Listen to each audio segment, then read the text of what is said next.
It happens. That's not an injury. Like Porzingis yesterday was his back. And that worries me because he's a young guy. And for him to be having back trouble already. A lot of NBA players, those are the two big injuries for the NBA, knees and back.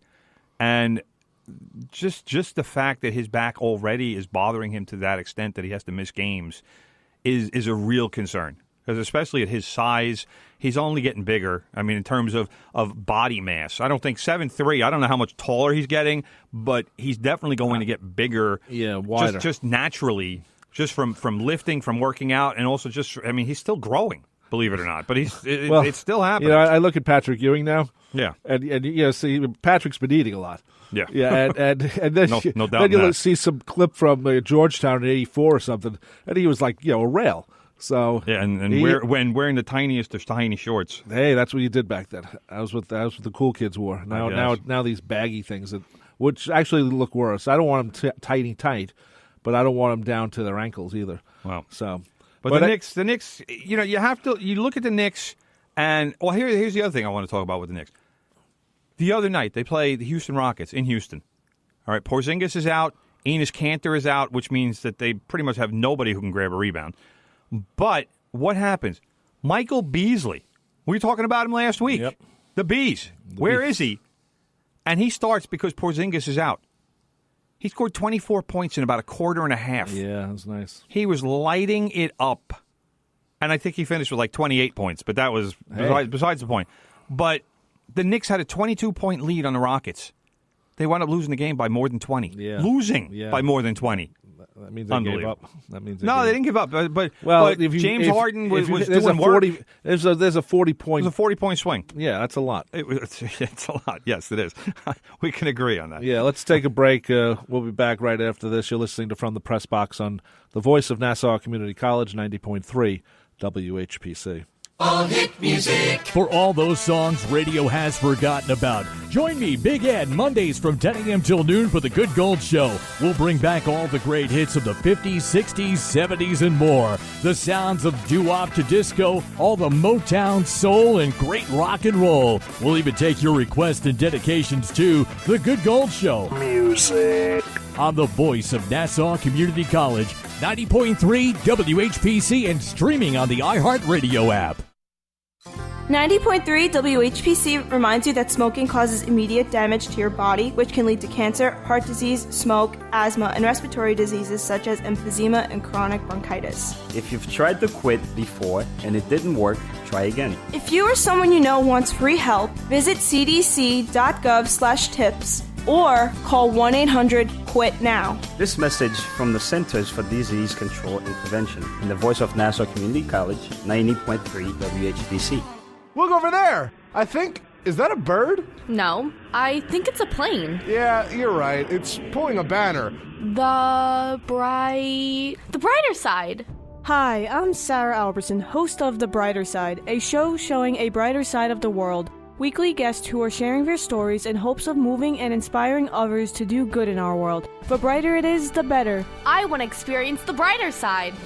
Listen Wednesday afternoons at 4 and Sunday nights at 11:30 on the voice of Nassau Community College, 90.3 WHPC. Bring on the positivity.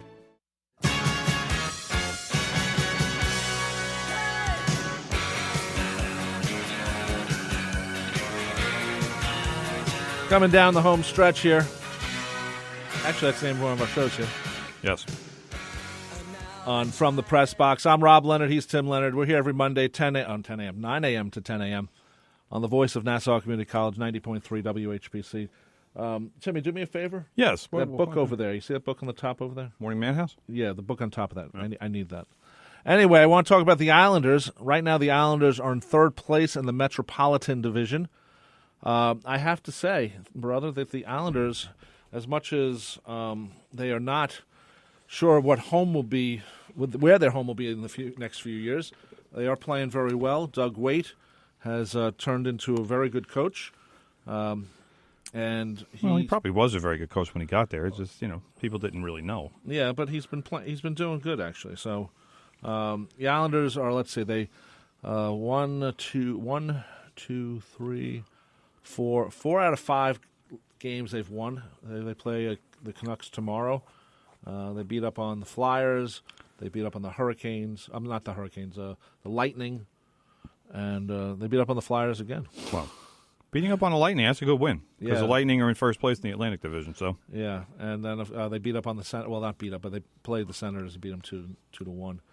So the Islanders are, third place, not bad. The Rangers are playing good too. You can't 8 in a row at home for the Rangers. You can't. As much as we'd like to dismiss them because of the Rangers, they've been playing good. And but the Islanders have been playing good too, and the Devils have been playing good. The Devils were horrible last year.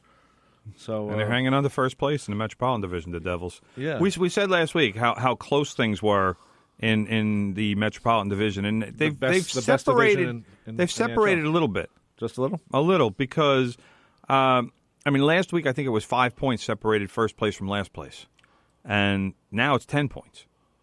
Okay, but everybody except the Flyers is still over 500. So the Islanders, they put a couple wins together, and that's always good to see. But third place, it goes Devils 32 points, Columbus 31, Islanders 30, Washington 29, Rangers 28, Pittsburgh 27. That's how close it is. Yeah.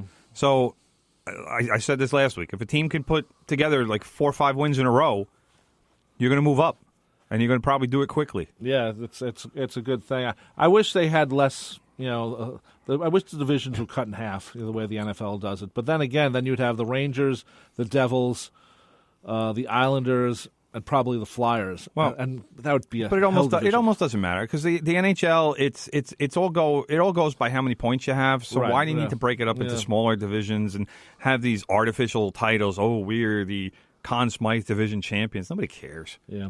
By the way, brother, I just have to let you know, every Saturday at 7 a.m., the Super 70s.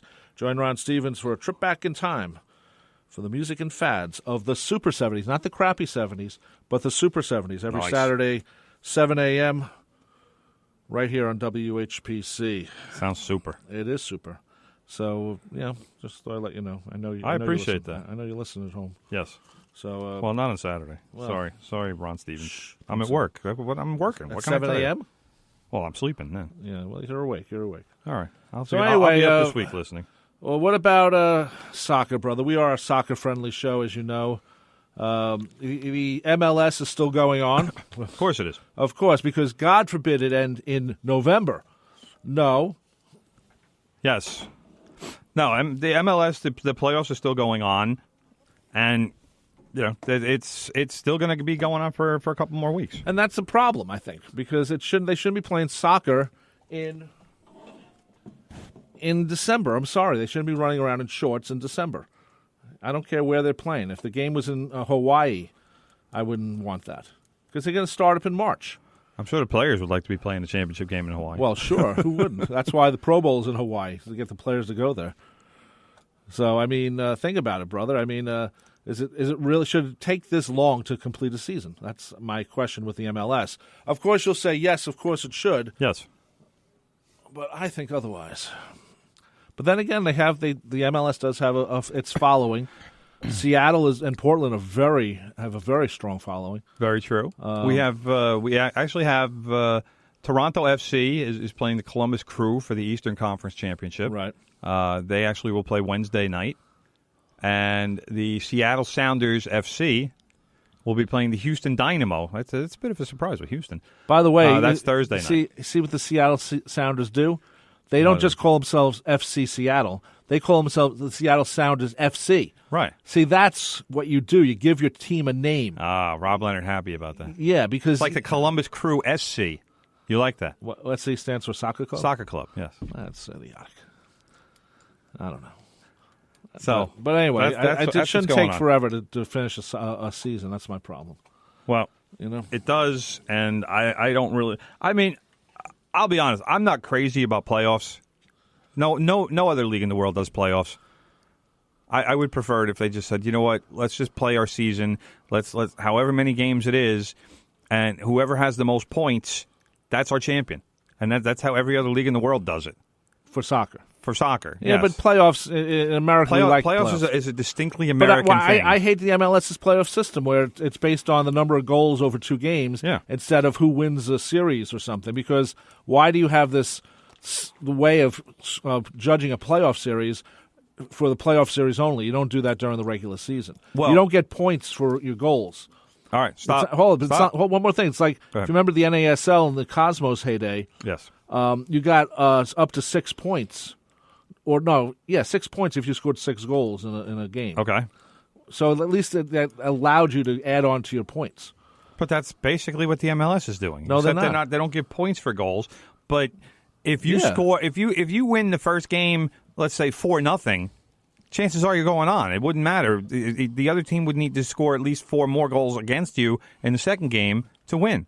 Right, but that's not really fair, is it? Yeah, it's the same system, basically. What happens if you won the second game and you lost the first game, and it was like 4-3 in goals? Is it really fair? Yes. No, it's not. I've explained this to you already. You had one win and one loss. So. I'm not going to explain it again. But anyway, the situation of where we are with MLS is we're almost done. Are they expanding next year? Allegedly, but I'm not sure.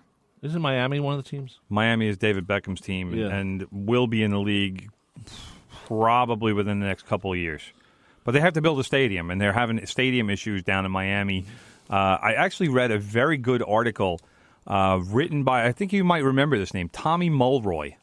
No. He played for the New York Kick back in the day. Wow. And he's down in Florida now, and he runs soccer schools and soccer camps and whatnot, and wrote a very good article, and I can't for the life of me remember where I saw it, so I apologize to whoever the publisher was, but wrote what the challenges were and are of putting a professional soccer team in Miami, because the MLS has had a soccer team in Miami. And it didn't do well there, and the team folded. And they've also had a team in Tampa that folded. Well, one of the problems is that Miami has had problems building stadiums. Well, they're getting screwed over. That's been the big issue. And they don't want to get, even mind you, it's going to be a 25,000, 30,000. Probably 30, yeah. So it's not going to have the levels. It's much cheaper to build.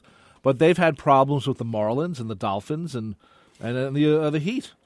You know, and Miami's not a great sports town. So it kind of is. It's only popular when the teams are definitely winning, but not like if they're like at 500, no one cares. They bail on their teams quickly. They do. But they've also put stadiums and arenas in really bad neighborhoods. Yeah, because they thought it was going to help the neighborhood. And people don't want to come to the neighborhoods. And I went to a Heat game many years ago, and some people will come into the area by train.